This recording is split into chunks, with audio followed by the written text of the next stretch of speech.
Boa tarde a todas e a todos. Estamos aguardando aqui. Olá, boa tarde, Danilo. Tudo bem? Boa tarde, Welton, Camila. Estou aqui aguardando o professor. Olá, N. Olá, Welton. Viu, N? Eu estou usando aqui os textos que a gente estava discutindo na Olimpíada de História para pensar essa aula, que é o Ari Barroso e a influência da Olimpíada de História. Vou falar um pouco sobre isso, Anne. Esperando aqui o professor Gustavo entrar. Boa tarde.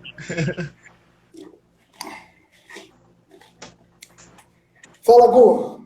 Tudo bem, Léo? Boa tarde a todos e todas. Yara. Palavra contigo, Gustavo.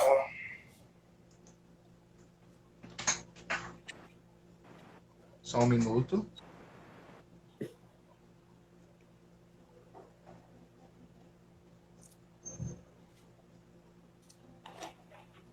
Bom, vamos dar início à atividade remota que consiste nessa live com o professor Leonardo Siqueira, que é do projeto Refletindo Língua, Sociedade e Literatura, que é um projeto de organização dos professores Camila, eu, do Léo e do Elton. E nós somos professores do Instituto Federal de Alagoas.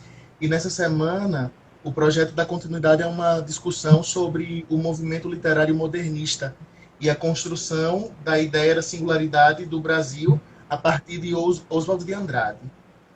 E eu gostaria de passar a condução dessa atividade agora para o professor Leonardo.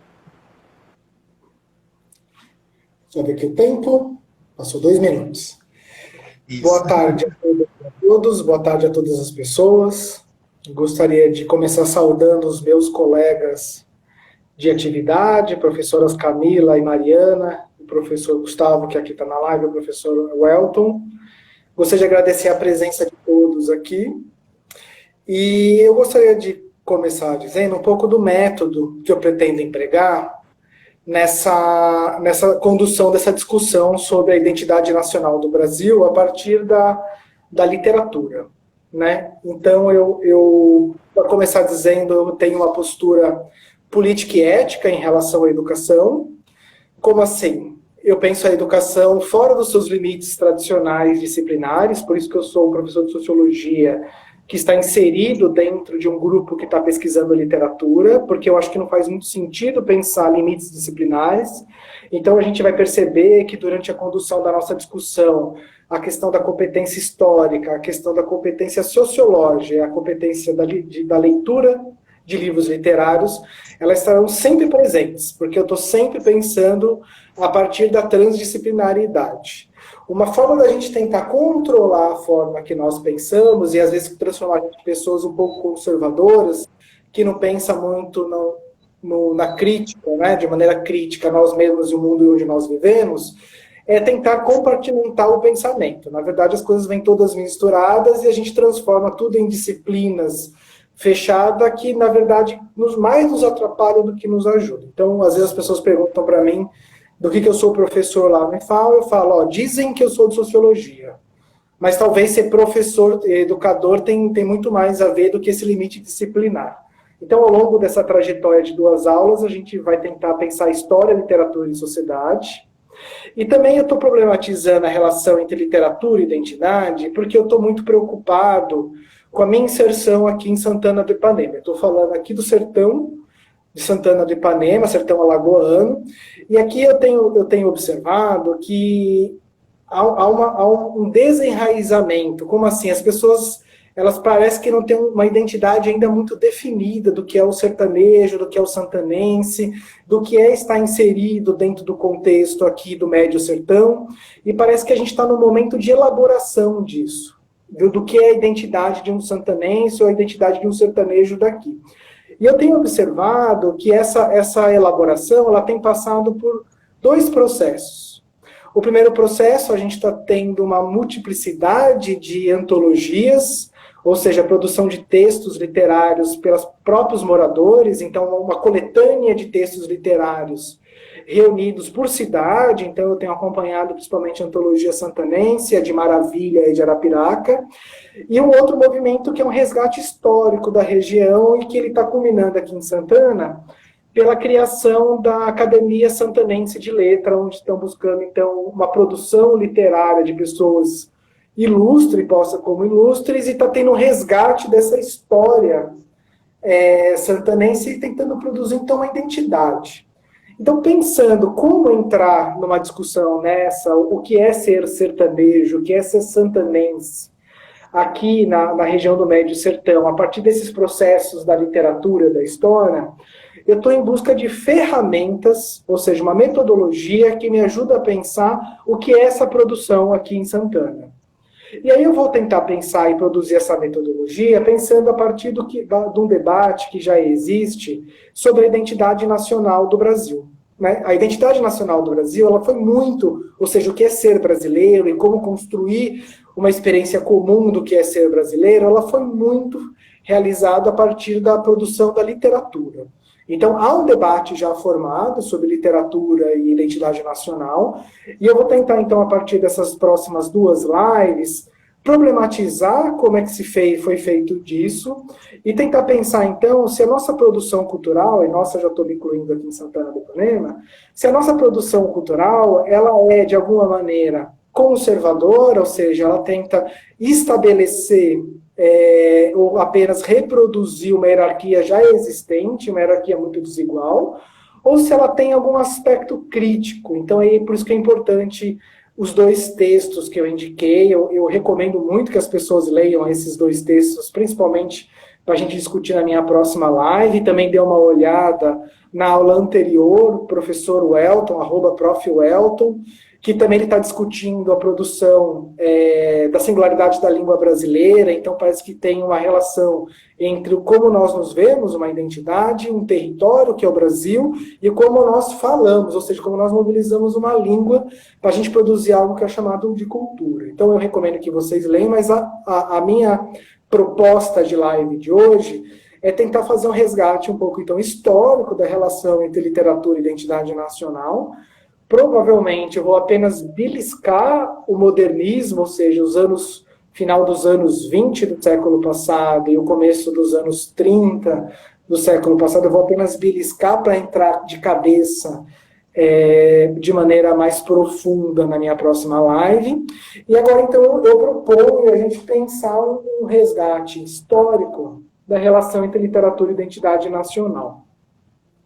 Então, apenas para ressaltar, o meu objetivo, e aí isso tem muito a ver com a visão que eu tenho de Brasil e a visão que eu tenho de como a educação ela deveria ser engajada, a preocupação que eu tenho é pensar a mim mesmo e pensar o contexto onde eu vivo, né? Pensar Santana do Ipanema. Então, eu tenho uma dupla postura ética aqui, né? Uma pensando que a educação ela não se restringe aos seus limites disciplinares, e a segunda de que o conhecimento ele só faz sentido para nós mesmos se ele tiver alguma aplicação prática. E essa educação prática é uma aplicação ética, no sentido de que nós vamos problematizar um bem viver no mundo onde nós vivemos, né? Um bom viver onde estamos inseridos, e pensar a nós mesmos. Então, essa é a minha trajetória e o projeto de reflexão.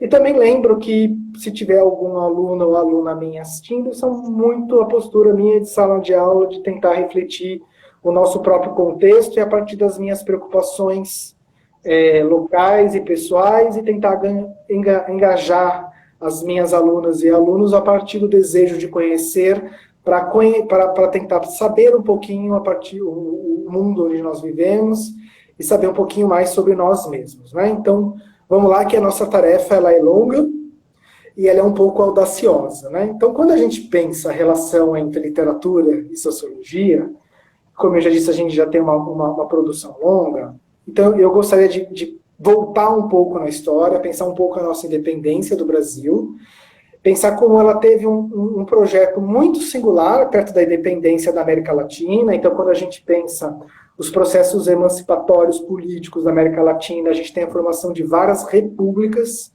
e o Brasil entra nesse projeto de independência nacional a partir da produção de um império.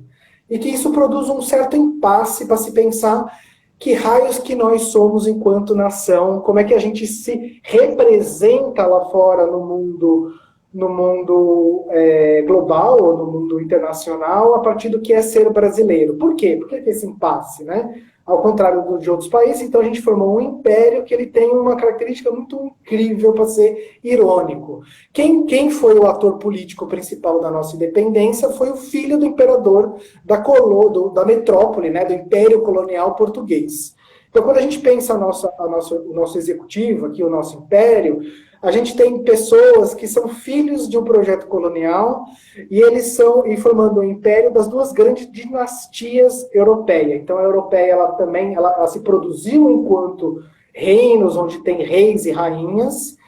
Os dois principais dinastias, ou seja, famílias que formaram impérios lá na Europa, são os Habsburgos. Então, os Habsburgos é a imperatriz Leopoldina, a esposa de Dom Pedro I. Os Habsburgos, então, estão no Império Espanhol, eles estão principalmente em alguns reinos na Itália, eles têm a ver com o Império Sacro Romano Germânico, eles têm a ver com a Holanda, eles estão em vários lugares, e também a dinastia de Bragança.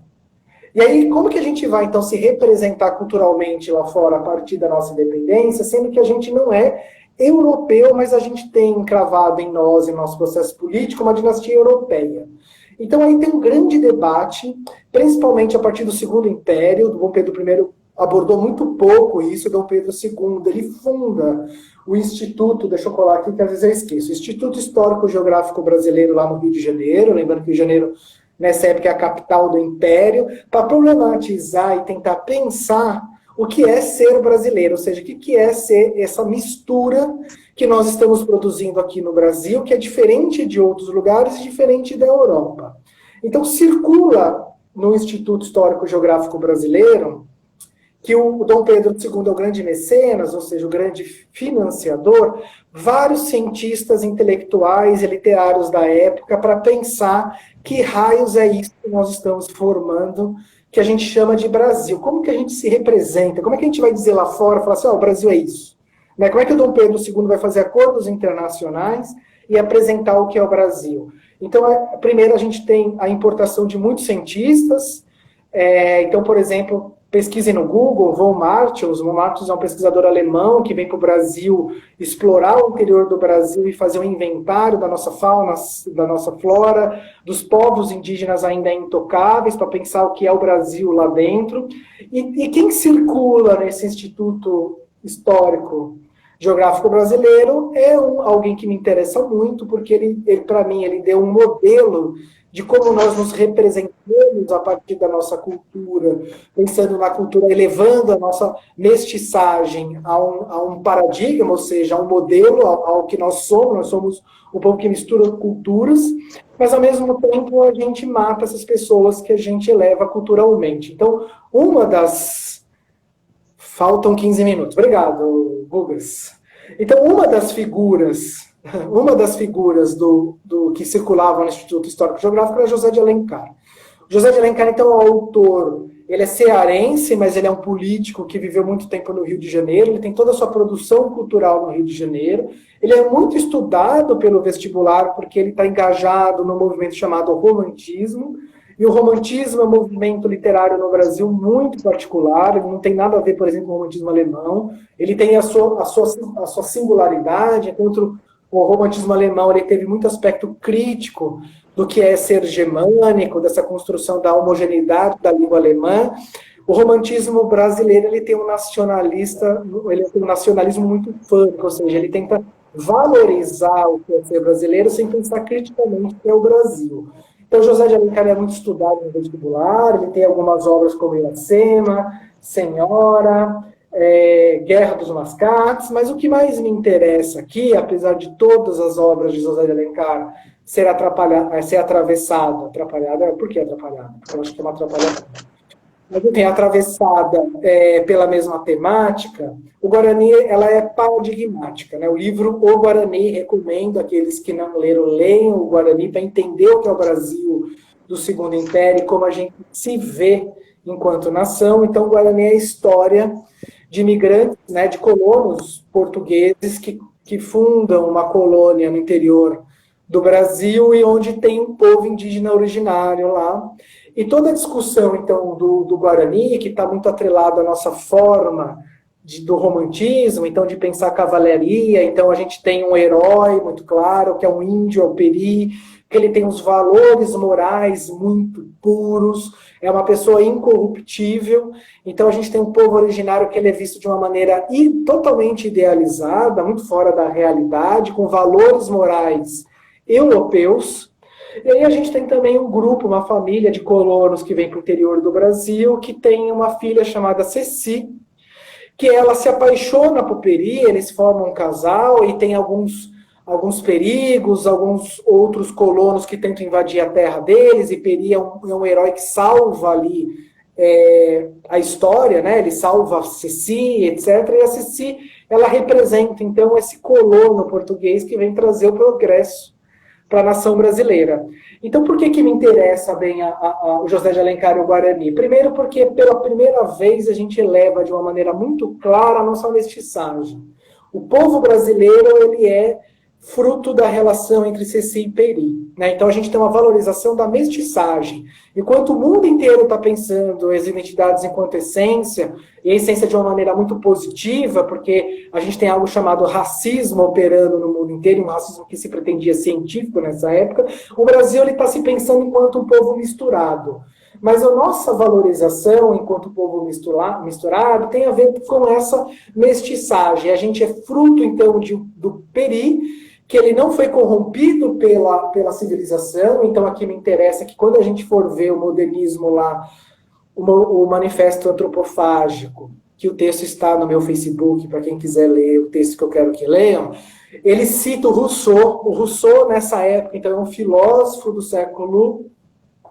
minha cola, do século XVIII, 1700 e alguma coisa, que está pensando como a civilização corrompe as pessoas e forma um conceito de um bom selvagem. Então, o Peri, ele é uma reprodução desse debate de que ele é um bom selvagem que não foi corrompido, ou seja, ele é moralmente perfeito, ele não foi corrompido pela civilização. E a Ceci, então, aí tem um outro debate de que a Montaigne, que também está lá no Manifesto Antropofágico, por isso que é importante a obra O Guarani. O Montaigne é um filósofo de um século anterior ao Rousseau, que está pensando de uma maneira muito relativista ao que são os povos indígenas, de uma maneira pouco preconceituosa. Ele vai ter uma fala que é muito reproduzida no Google, no professor Wikipedia, que é bárbaro, é todo aquele costume que não é meu. Porque a Ceci é aquela que vem com esse espírito do Montaigne, que não considera os indígenas atrasados, bárbaros, com costumes estranhos. Ela é o melhor que a civilização produziu, que traz o progresso técnico sem preconceitos. Então, o que é a nação brasileira nesse contexto?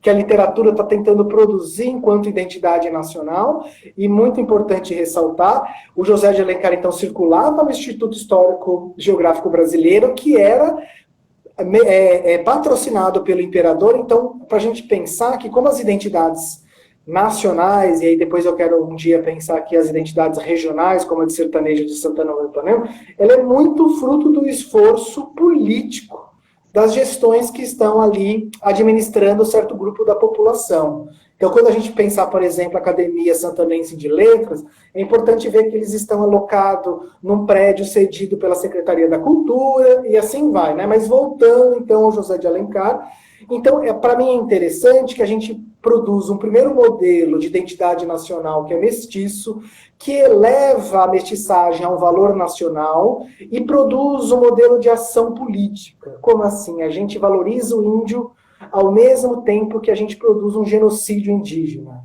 Isso é uma contradição que a gente vai carregar a todo momento na nossa produção da identidade nacional. A gente leva o indígena a valor da nação ao mesmo tempo que a gente genocida no século XIX, e talvez até hoje, os indígenas. É interessante que o elemento das culturas afro nesse momento, ela não foi problematizada porque o Brasil ainda tinha uma escravidão que era oficial do Estado brasileiro, então a gente não pensava a formação nacional a partir também dos elementos afros, que só vai entrar nos anos 30, que a gente vai ver na próxima semana, a partir da música Como é que é o nome do bolso lá, que é aquarela brasileira? Alguém me ajuda a lembrar? Alguém escreve aí para mim? Ari Barroso. A partir da música de Ari Barroso, então a gente vai ver que o elemento negro entra nesse cálculo do que é a nação, né? E ao mesmo tempo que a gente eleva culturalmente o elemento negro continua produzindo genocídio na periferia da população preta. Então a gente tem todos esses elementos já ali no Segundo Império que mostra primeiro que a cultura ela é obra de uma invenção política também. A literatura no Brasil desde sempre ela teve um papel de protagonismo nessa criação dessa identidade, e a gente se pensa, então, como mestiço a partir de um modelo de valorização da cultura ao mesmo tempo que a gente mata. Então, daria para dizer com uma certa segurança que esse modelo de mestiçagem cultural que nós nos formamos, ele é conservador, ele não é um elemento crítico, ele parte de uma idealização do que é o índio, e ele parte principalmente de não questionar uma reprodução desigual da sociedade brasileira, e muito mais do que isso, manter o genocídio indígena a partir, mesmo produzindo uma valorização cultural dele. Então a gente formou uma espécie de modelo. Quando a gente então tem o advento da República, avançando um pouquinho, para eu falar só um pouquinho do modernismo e a gente continuar mais semana que vem, e se ninguém questionar nada, eu já entro no modernismo. Quando a gente produz a República, a gente faz uma ruptura. O Brasil para de se pensar enquanto povo mestiço. O ideal da identidade nacional é na chave da civilização, onde a ponta da civilização, ou seja, o mais avançado, é o homem branco europeu, e o resto das nações, elas são espécie de gradações desse homem branco europeu. A gente não se pensa mais como mestiço, mas sim como produzir uma população branca. A ideologia, então, predominante da nossa República Velha é a do embranquecimento. Então, em boa parte, a gente traz imigrantes europeus para trabalharem no Brasil, em boa parte para embranquecer a população brasileira. A gente tem uma produção intelectual muito estrangeira, muito europeia, que está ali, é o parnasiano, onde a gente está pensando os cenários bucólicos, né, a zona rural, muito idílico, muito pouco contextualizado do que é o Brasil, esse idílico bucólico, ou seja, essa tristeza, esse idílico de se ver de uma maneira calma, serena, e esse rural é muito atrelado ao que é a Europa nesse sentido, e não o Brasil, e porque principalmente a gente está tentando se transformar em europeu. E aí nos anos 30, ou melhor, já nos anos 20, final dos anos 20, começo dos anos 30, a gente tenta produzir uma ruptura. E aí a gente já pode começar a entrar nos dois textos que eu indiquei, estão lá no meu Facebook, para as alunas e os alunos, estão no SIGA. Então, um deles é o Manifesto Antropófago, não consigo falar, mas vocês entendem o que eu quero dizer, que é a primeira vez, então, que a gente se coloca como povo mestiço, valoriza o que é um povo mestiço, mas tenta olhar criticamente o que é o Brasil e a sua produção intelectual.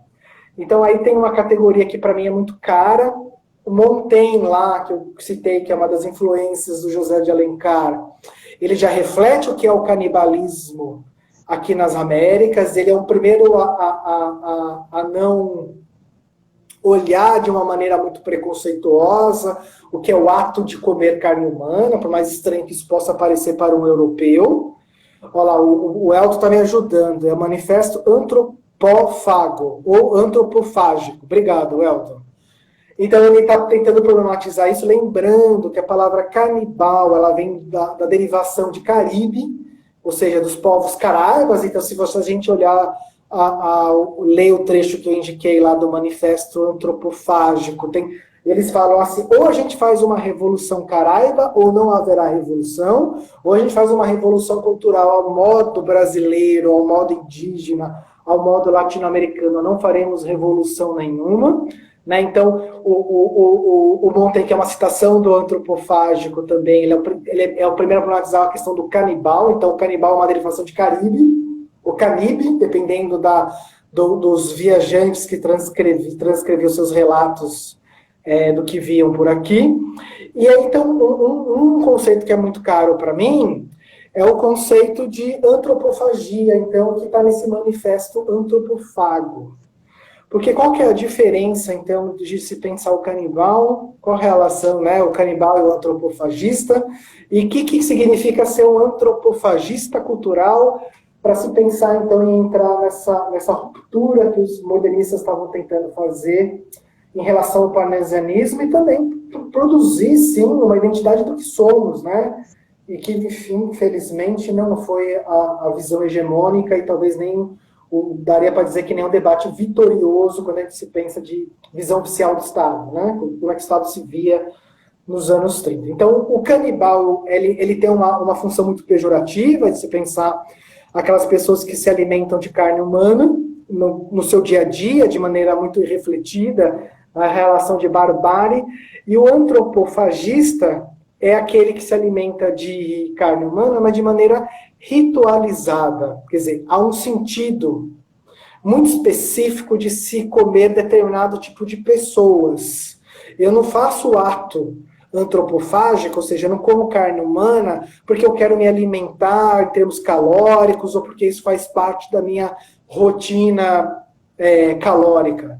Né? A antropofagia ele tem dentro daqui das tribos brasileiras uma função muito específica, que é incorporar o estrangeiro em mim. Né? Eu tenho uma produção, então, de uma alteridade, alguém que é diferente. Essa alteridade, ela tem alguma coisa a ver comigo, mas ela é extremamente diferente. Tem algo nela que eu estranho e acho esquisito, mas tem algo nela que eu acho muito encantador e eu queria incorporar aquilo, algo a ser descartado e algo a ser incorporado. E a maneira que eu vou, então, incorporar algo daquela pessoa, daquela cultura, daquele grupo indígena, aos meus valores pessoais, às minhas condutas, é fazer um rito onde essa pessoa que morreu, ela vai ser, pelo menos um pedaço dela, muito pequena, ninguém enchia o bucho de carne humana, ou seja, e era um rito muito coletivo, né? Então uma pessoa ali, ela era devorada, entre aspas, por muitas pessoas, e o sentido daquilo era, na metáfora, então, da deglutição, é digerir o outro, e o outro se incorporar, os nutrientes da carne dele se incorporam aos meus valores, e aquilo que não presta, eu execro, né? Então eu tenho excremento, faço cocô da pessoa, eu excremento, e tiro o que for impuro daquela cultura e incorporo do que seja bom, né? O manifesto, então, antropofágico, ele tem no seu título essa ideia e essa discussão já dentro da antropologia do que é o ato da antropofagia, que é, então, incorporar elementos do europeu ou de qualquer outro que é estranho a mim, pegar o que tem melhor, digerir o que não for bom, eu excremento. Né? Então, e produzir a partir daí uma cultura que é muito singular, ela é misturada, ela é mestiça, mas ela é uma singularidade que não é mais algo europeu, né? É algo já nosso, tupiniquim brasileiro. E aí, já para ir terminando e passar a palavra para ver se a gente tem alguma pergunta, a gente tem um outro modelo de se pensar, então, a mestiçagem, que já foi posta lá pelo José de Alencar, que já foi posto como modelo, inclusive, de Estado. Então, quando a gente tem o fim da República Velha, início da Era Vargas, o Vargas ele vai ser muito influenciado por essa ideia de mestiçagem conservadora, de se elevar elementos culturais, agora sim, indígenas e negros, ao mesmo tempo que a gente mantém uma política social e institucional de perseguição dessa população. E aí, como exemplo, eu trouxe a música Aquarela do Brasil, que ela é muito paradigmática, porque ela foi uma música que foi representar o Brasil fora do Brasil. Ele fez parte, por exemplo, do Zé Carioca. O Zé Carioca é um periquito que está dentro dos personagens do Walt Disney, ou seja, dos Estados Unidos. Carmen Miranda, que foi uma cantora que era portuguesa, mas era uma cantora com aspectos da cultura brasileira. Ela participou de filmes da Fox, e ela sempre canta, da Fox, assim, a mesma Fox que produz filmes ainda hoje americanos. A Carmen Miranda fez alguns filmes nos Estados Unidos, e ela cantava Aquarela Brasileira, que é Meu Brasil Brasileiro, que de uma certa forma limpa as questões morais fora do contexto europeu, dar uma limpada, porque o samba ele tem um contexto muito específico de surgimento, que tem a ver com as religiões de matriz afro, dos terreiros, do batuque, de toda uma cosmologia, ou seja, de uma ideia de coisas santas e reproduções mágicas muito específicas de uma cultura. Tudo isso é limpado e produz, então, uma letra a partir dessa referência afro, muito limpa, dizendo que a gente valoriza elementos da cultura negra, ao mesmo tempo que a gente elimina elas. E aí, então, a gente tem formado, concluindo a conclusão, dois modelos de se pensar a relação entre literatura e sociedade. Um que ele é predominantemente crítico, a partir da noção de antropofagia, e um que é elementarmente conservador, apesar dos dois se pensar o Brasil enquanto mestiço.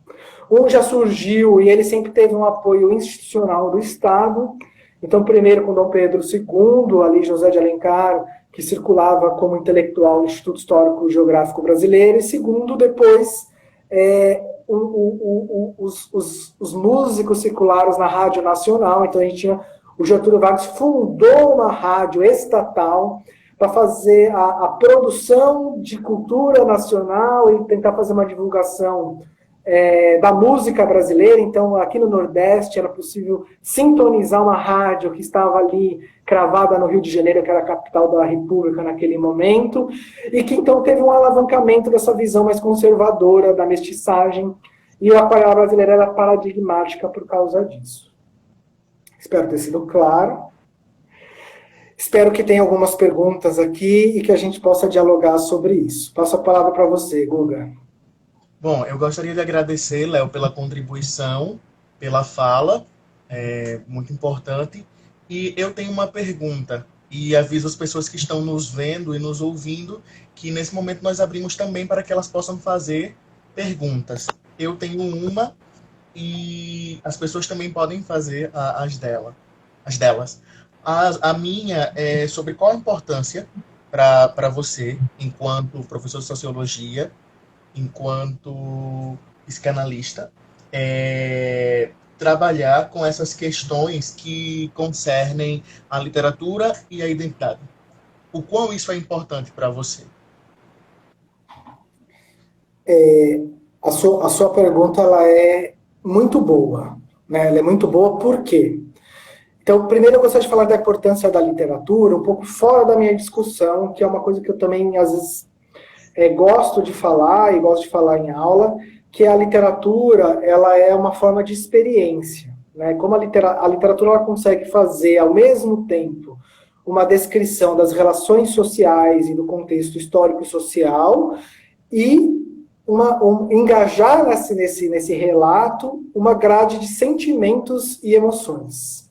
Então, a literatura ela é muito importante porque ela nos ensina a sentir. A literatura nos dá uma grade de repertório para a gente expressar nossas emoções. Então, a gente pode entrar entrar no nosso pensamento sobre nós mesmos e nossa angústia a partir de várias formas, né? Uma delas a gente podia engajar numa terapia, por exemplo, mas uma outra forma, que talvez seja muito mais prazerosa, é a partir da literatura e sentir a partir do texto e aprender a sentir e ganhar um repertório de sentimentos e emoções a partir da literatura. E aí a arte ela é muito capaz de fazer isso, e em particular a literatura aqui no Brasil.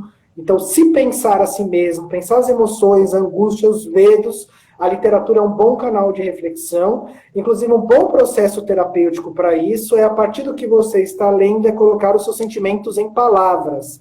Então, ler diários, por exemplo, escrever o próprio diário é importante para se entender.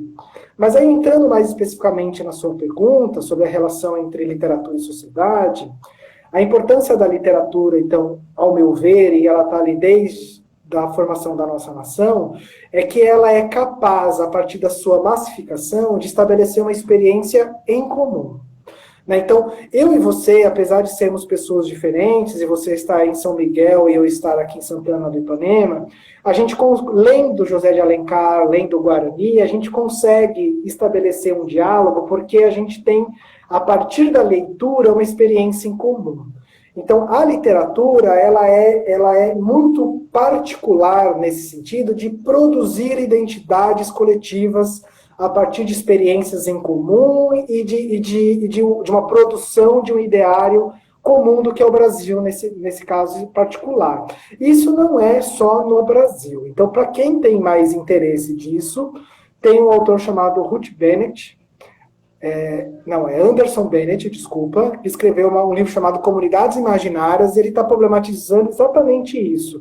Como as identidades nacionais de vários países foi produzida a partir de como as pessoas escreviam e o que escreviam. E, em particular, a literatura. Né? Então, se a gente pensar a produção de uma identidade nacional, por exemplo, como a portuguesa, a gente não poderia deixar de citar Camões, que ao mesmo tempo produziu uma homogeneização do que é o português. Então eu tinha vários registros em Portugal do que era o português, né, escrito. Eu tenho uma obra que todo mundo começa a ler, né, então a imprensa, a invenção da imprensa com Gutenberg, que na verdade não foi bem uma invenção, mas enfim. A Europa é muito boa de inventar e descobrir coisas que já foram inventadas e que já foram descobertas, né? Mas enfim, a imprensa com Gutenberg na Europa, ali, 1500 e alguma coisa, ela tem um papel primordial disso, porque espalha os livros por todo Portugal, por toda a Europa. As pessoas de diferentes regionalidades de Portugal conseguem ler o mesmo livro, produzir uma mesma experiência em comum a partir do mesmo repertório. Ou seja, a gente não conseguiria pensar em nação, no sentido de que há uma identidade nacional, se não fosse a literatura e a escrita. Então, é fundamental. E no Brasil também. E eu acho que no Brasil, em particular, porque as demais artes, elas nunca tiveram um engajamento muito forte. Né? Então, ao contrário da Europa, onde a gente tem o que a gente chama de vanguardas, né? Então, os diversos movimentos artísticos, dentro dos diversos movimentos artísticos, a gente tem a expressão, por exemplo, das artes plásticas, né, da pintura e assim vai. No Brasil, em particular, a gente tentou importar, no primeiro momento, esses artistas para ver se a gente fazia algum tipo de formação plástica, né, de artistas plásticos aqui, principalmente Dom Pedro II, então Debré dessa época, assim vai, mas isso não vingou. O que a gente tem de maneira com a permeabilidade social muito forte, e pelo jeito sempre teremos, porque isso nos constitui, é a literatura. Por isso que é uma porta de entrada muito importante para se ler. Não sei se te respondi. Respondidíssimo. Respondeu muito bem. Alguém gostaria de fazer alguma outra pergunta ao Léo? Temos comentários aqui?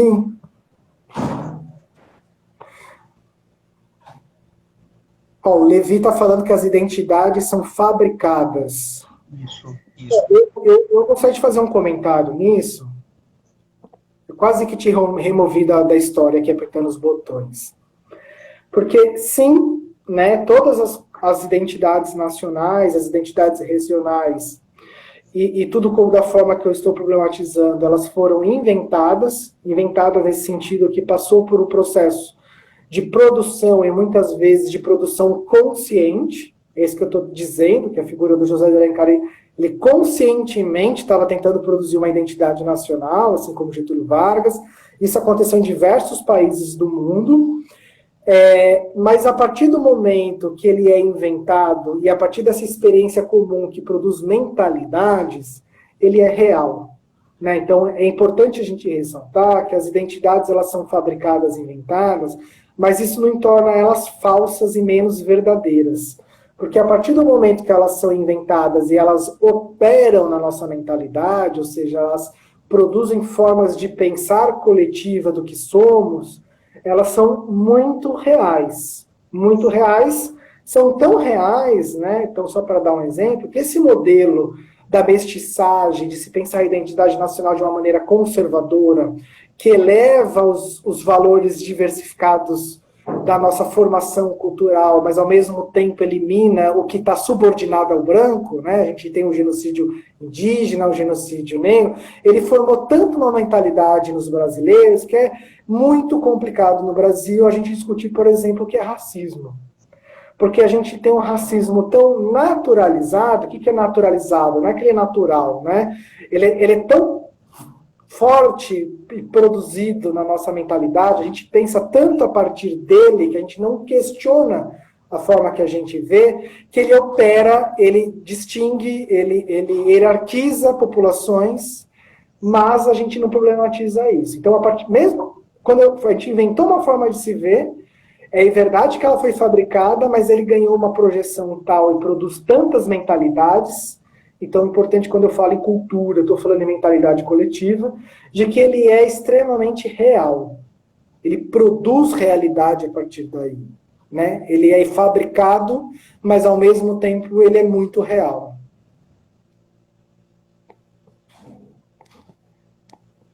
Tem mais alguma pergunta, Guga? Não recebemos perguntas ou outros comentários que levem à discussão. Eu acho que então, se a pessoa tem perguntas, a gente poderia encerrar por aqui por enquanto, apesar de a gente ter ainda uns 20 minutos pela frente. Camila acabou de fazer um comentário. É fantástico, Léo. Na live passada, o Elton falou as diferentes linguagens. A gente inventa de vir sem óculos buscando. E hoje você explicou a formação delas. A identidade está intimamente ligada.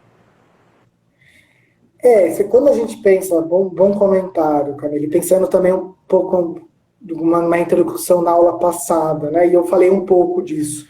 Há também uma vasta literatura dentro da sociologia que problematiza essa formação da identidade nacional, né? E todas elas são unânimes para pensar que há um processo histórico, às vezes de longa duração, para produzir dentro de um território uma homogeneidade religiosa. Então, quando eu for falar aula que vem sobre os anos 30, é importante o papel do Estado em relação à Igreja Católica para formar uma nação cristã, né? Então, há um acordo entre Estado e Igreja, né? Uma espécie de acordo entre cavalheiros, em que o Estado ele queria fazer uma primeira proposta de educação pública, e aí essa educação na República Velha era atribuição institucional do Estado, da Igreja Católica, tanto a saúde como a educação. Então, o Getúlio Vargas ele quer inserir um primeiro projeto de educação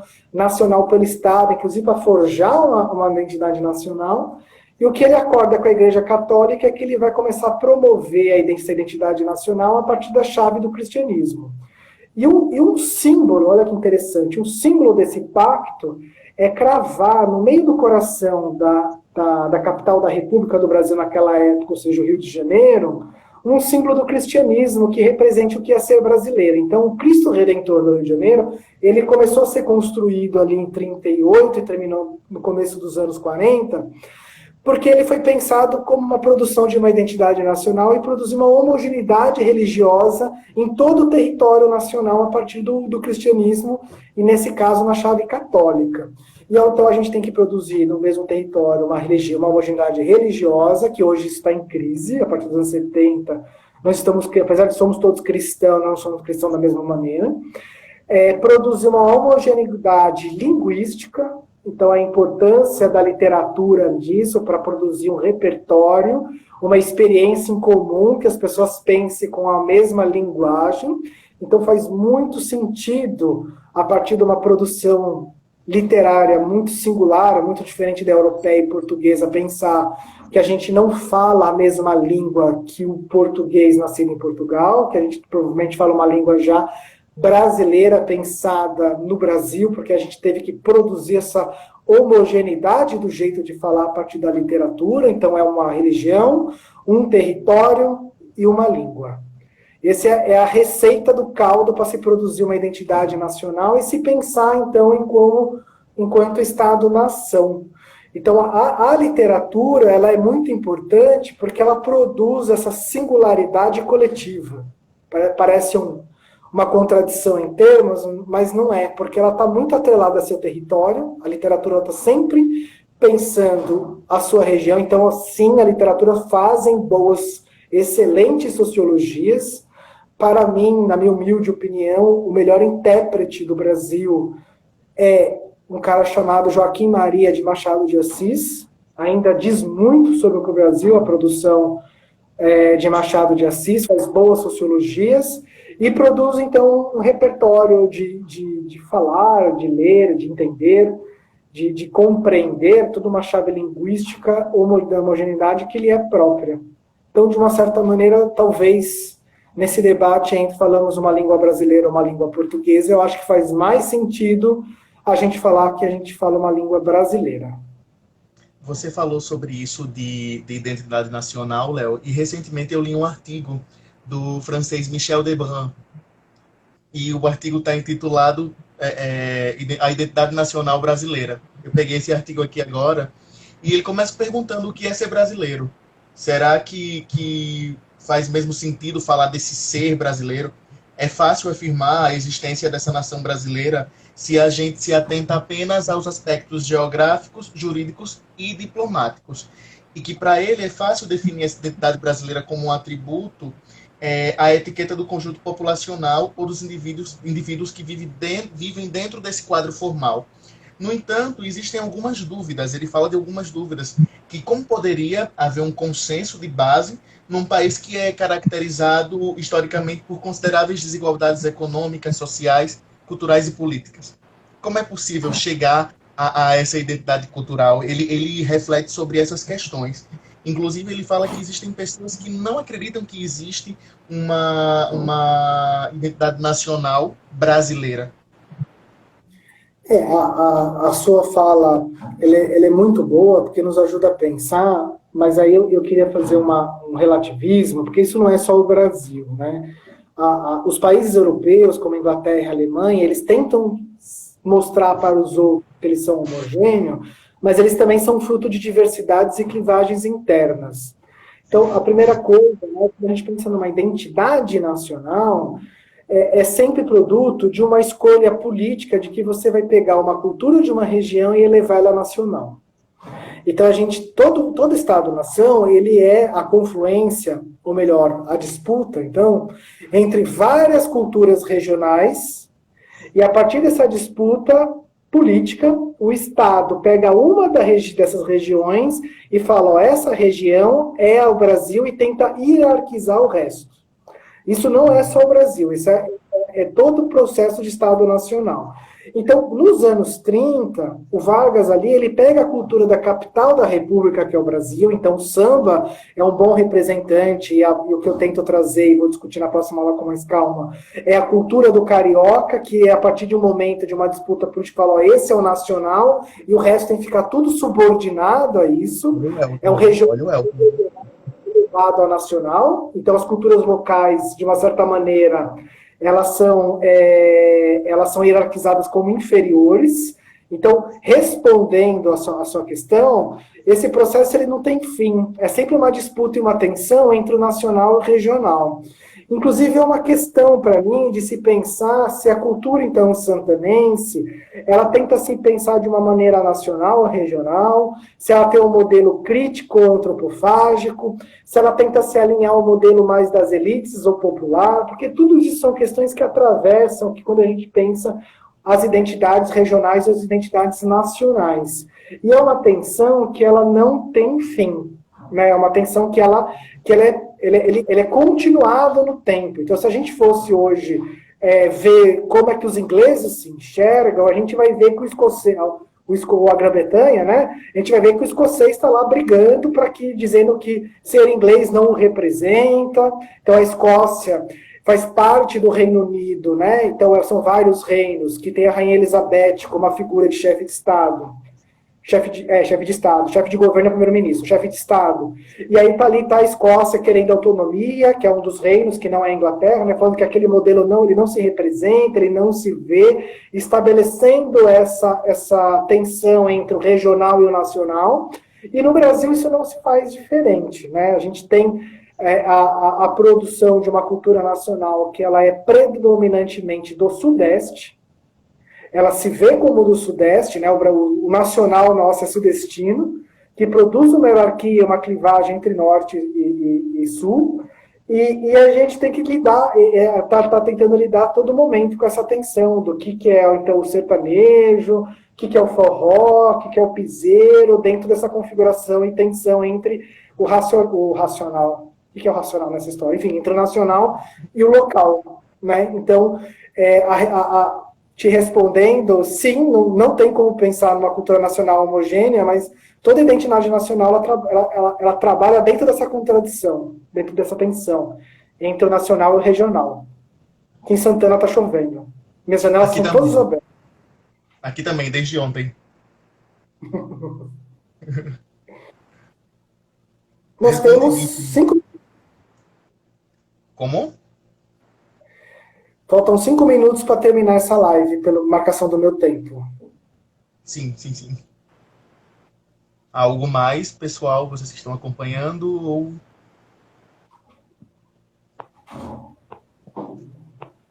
Eu acho que a gente pode ir para os encaminhamentos finais. Isso, o Jonas comentou que legal essa reflexão de hierarquização política da cultura.